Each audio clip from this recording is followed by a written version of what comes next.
Hello everybody. अपने पिछले lecture में हमने motion of A vehicle on flat horizontal circular road किया था हमने। जब कोई रोड के ऊपर व्हीकल लेवल रोड के ऊपर टर्न करता है तो उसको हम कितनी मैक्सिमम स्पीड से चला सकते हैं, तो उस वीडियो को, उस लेक्चर को भी आप देख लें। आज के टॉपिक में हम motion of A vehicle on banked road कर रहे हैं। बैंकिंग ऑफ रोड का मतलब यह है कि रोड जो है टर्न पर बाहर की तरफ से थोड़ी उठी हुई है और अंदर की तरफ से थोड़ी दबी हुई है। मान लिया ये एक व्हीकल है और ये व्हीकल को इसे इस तरीके से टर्न करना है, तो जब ये टर्न करेगा रोड के ऊपर तो अपने आप ही ये अंदर की तरफ थोड़ा सा झुक जाएगा और जिसकी वजह से इसे घूमने के लिए नेसेसरी सेंट्रीपिटल फोर्स मिल जाएगा। और सेंट्रीपिटल फोर्स मिल जाएगा तो ये आसानी से रोड को टर्न कर सकता है। अगर सेंट्रीपिटल फोर्स नहीं मिलेगा तो ये स्किड कर जाएगा, बाहर की तरफ स्किड कर जाएगा और एक्सीडेंट हो सकता है। तो इसीलिए हम रोड बनाते टाइम अंदर की तरफ थोड़ी सी झुकी हुई बनाते हैं और बाहर से थोड़ी उठी हुई बनाते हैं। तो मान लिया ये आपके पास में एक रोड है, ये टर्न हो रही है और ये हॉरिजॉन्टल लेवल है। हॉरिजॉन्टल लेवल का मतलब कि यहाँ पर अगर फ्लैट रोड होती तो ये इस तरीके से होती और आउटर एज इसका थोड़ा उठा हुआ बनाना है हमें, तो ये आउटर एज उठा हुआ बना दिया हमने। तो जो नई रोड बनी है वो एसी है, एसी रोड है और इस एसी रोड के ऊपर एक व्हीकल इधर की तरफ टर्न करता हुआ जा रहा है।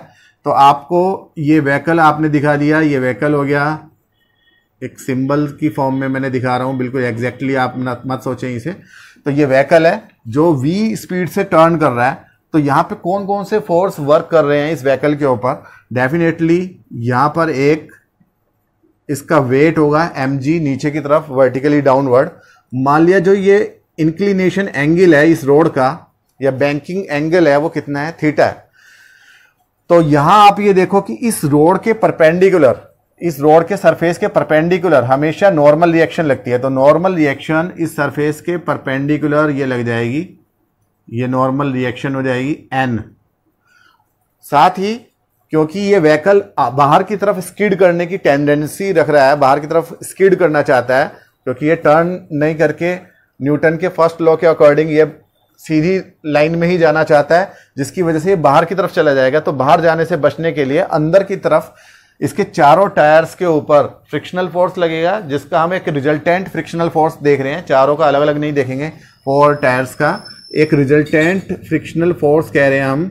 ये जो रिजल्टेंट फ्रिक्शनल फोर्स है ये है Fs, ये अंदर की तरफ लगेगा, इस टायर्स के अंदर की तरफ लगेगा क्योंकि टायर्स बाहर की तरफ स्किड करना चाह रहे हैं।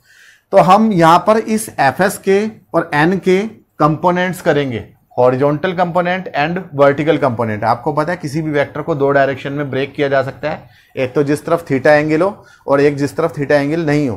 तो जिधर थीटा एंगल होता है उधर वाला कंपोनेंट क्या आता है? Cos theta. तो ये हॉरिजॉन्टल है, तो इस हॉरिजॉन्टल के साथ में पैरेलल में हम यहाँ पे एक हॉरिजॉन्टल लाइन इस व्हीकल के सेंटर से जाते हुए हम ये एज्यूम कर रहे हैं। तो आप ये देखो कि ये वाला एंगल अगर थीटा है तो ये वाला एंगल भी कितना होगा? डेफिनेटली थीटा होगा। 2 पैरेलल लाइंस है, एक तिरछी लाइन काटती है तो ये थीटा होता है, तो ये भी थीटा होता है, ऑल्टरनेटिव इंटीरियर एंगल्स। तो ये थीटा है तो ये वाला एंगल थीटा है, और अगर ये थीटा है तो इस Fs का कंपोनेंट थीटा वाली डायरेक्शन में, यानी कि इस वाली डायरेक्शन में ये हो जाएगा Fs कोस थीटा, और इसी Fs का कंपोनेंट थीटा के परपेंडिकुलर यानी नीचे की तरफ क्या हो जाएगा? Fs sine theta, Fs sine theta. तो ये 2 कंपोनेंट हो गए। तो अब हम Fs को कंसीडर नहीं करेंगे क्योंकि अब हमने इसे 2 डायरेक्शंस में ब्रेक कर लिया है, तो अब इसे तो छोड़ देंगे। Fs कोस थीटा और Fs साइन थीटा को ही ध्यान रखेंगे। तो आप ये देखो ये वाला एंगल थीटा है तो ये वाला बचा हुआ एंगल कितना होगा? 90 माइनस थीटा, बिकॉज रोड के परपेंडिकुलर नॉर्मल रिएक्शन लग रही है। तो अगर ये एंगल थीटा है तो ये 90 माइनस थीटा है। तो ये अगर 90 माइनस थीटा है तो वर्टिकल के साथ में नॉर्मल रिएक्शन कितना एंगल बनाएगी? थीटा। तो अब आप ये देखो नॉर्मल रिएक्शन जो फोर्स लगा रही है, नॉर्मल रिएक्शन फोर्स कौन सा है? जो रोड इस व्हीकल के ऊपर लगा रही है परपेंडिकुलर डायरेक्शन में। तो ये नॉर्मल रिएक्शन को भी हम 2 डायरेक्शंस में ब्रेक कर सकते हैं। एक तो थीटा वाली डायरेक्शन में n कोस थीटा, एक थीटा के परपेंडिकुलर यानी इसी डायरेक्शन में ये वाला आ जाएगा कंपोनेंट n साइन थीटा। तो अब हम n को कंसीडर नहीं करेंगे क्योंकि n cos theta vertically upward है और n sine theta horizontal direction में सेंटर ऑफ कर्वेचर की तरफ है। इस पूरे रोड की सेंटर जो है वो यहाँ कहीं होगा, और सेंटर से लेकर इस व्हीकल तक की जो डिस्टेंस है वो लेट कितनी है, स्मॉल आर। तो small r is radius of curvature for this road of this turn. ठीक है, तो आपको यहां सारे फोर्सेस क्या करने हैं, बैलेंस करने हैं। एन कोस थीटा किसे किसे बैलेंस करेगा, एफ एस साइन थीटा और एम जी को। At balance condition vertical components equal होने चाहिए। N cos theta should be equal to f S sine theta plus m g, f S sine theta plus m g. F S sine theta को इधर भेजेंगे तो minus में आ जाएगा n cos theta minus F S sine theta is equal to क्या हो जाएगा, m g. This is equation नंबर 1। जो लेफ्ट हैंड वाले कंपोनेंट्स हैं इस सेंटर की तरफ लग रहे हैं, यानी कि एफ एस कोस थीटा और एन साइन थीटा, ये दोनों कंपोनेंट्स ही क्या प्रोवाइड करेंगे, इसे सेंट्रीपिटल फोर्स प्रोवाइड करेंगे इस व्हीकल को घूमने के लिए। तो सेंट्रीपिटल फोर्स क्या होता है, m we square upon r. तो ये इन दोनों के सम के इक्वल है। किस किस के सम के इक्वल है, एक तो एफ एस कॉस थीटा के प्लस एन साइन थीटा के is equal to M we square upon r. This is equation number 2।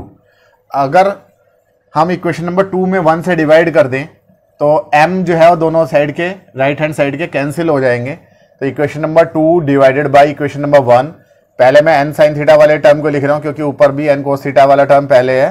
तो n sine theta plus F S cos theta divided by, ये वाला हम ले रहे हैं इक्वेशन नंबर 1 का left hand side, n cos theta minus F S sine theta is equal to M we square upon R divided by M जी।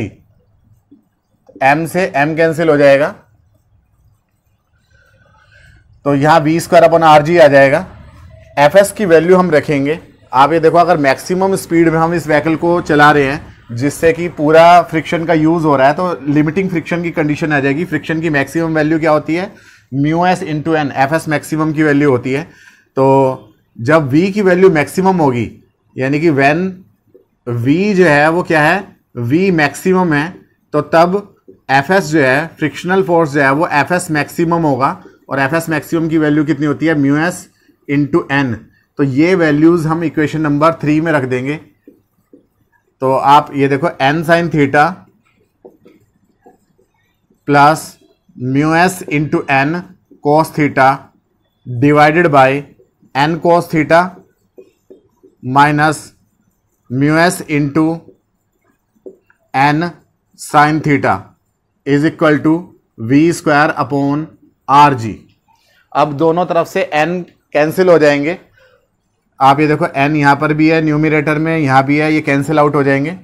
और हम इक्वेशन में, इस पूरी इक्वेशन में हम कोस थीटा से डिवाइड कर देंगे, क्योंकि यहां साइन थीटा है, यहाँ कोस थीटा है, यहाँ कोस थीटा है, साइन थीटा है, 4 जगह थीटा एंगल आ रहा है। तो dividing numerator and denominator by cos theta. Cos theta से डिवाइड करने से ये 4 जगह जो एंगल है वो 2 ही जगह हो जाएगा। तो यहाँ sine theta upon cos theta कितना हो जाएगा, टेन थीटा हो जाएगा।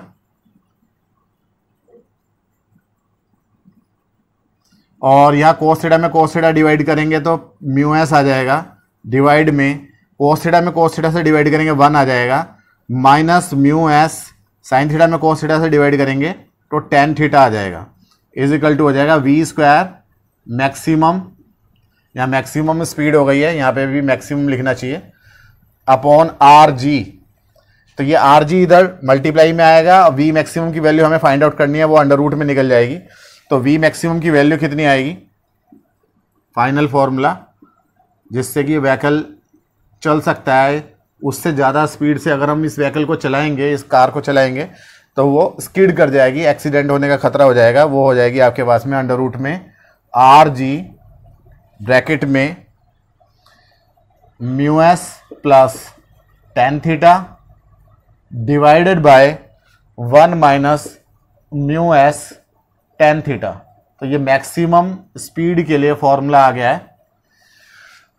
आप ये देखिए, अगर सारा का सारा जो सेंट्रीपिटल फोर्स है वो सिर्फ और सिर्फ इस इंक्लिनेशन एंगल की वजह से मिल रहा है, यानी कि बैंकिंग ऑफ रोड की वजह से मिल रहा है। फ्रिक्शन बिल्कुल ख़त्म हो गया है। अगर फ्रिक्शन बिल्कुल ख़त्म हो गया है तो म्यू एस कितना हो जाएगा, 0। तो तब क्या फॉर्मूला आएगा, if mu s is equal to 0, यहाँ पे पुट कर देंगे तो वी मैक्सिमम की वैल्यू कितनी आ जाएगी, V maximum is equal to आ जाएगा अंडर रूट, ये वाला कैंसिल हो जाएगा टर्म, ये भी कैंसिल हो जाएगा, यहाँ सिर्फ टेन थीटा बचेगा, तो आर जी टेन थीटा, और टेन थीटा की वैल्यू निकालेंगे तो क्या आएगी, tan theta is equal to आ जाएगा V maximum square upon are G. ये बिल्कुल वैसा ही फॉर्मूला है कुछ जैसा कि आप बेंडिंग ऑफ साइक्लिस्ट के लिए देखते हो।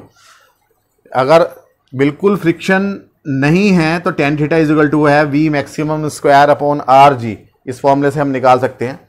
तो दोबारा से देखते हैं कि अगर यहाँ पे ये कार इस रोड को टर्न कर रही है और फ्रिक्शन भी प्रेजेंट है और एंगल भी है, यहाँ पर रोड इंक्लाइंड भी है, तो तब ये फॉर्मूला लगेगा। और अगर फ्रिक्शन प्रेजेंट नहीं है तो सिर्फ और सिर्फ यही फॉर्मूला लगेगा, tan theta is equal to v square upon R G.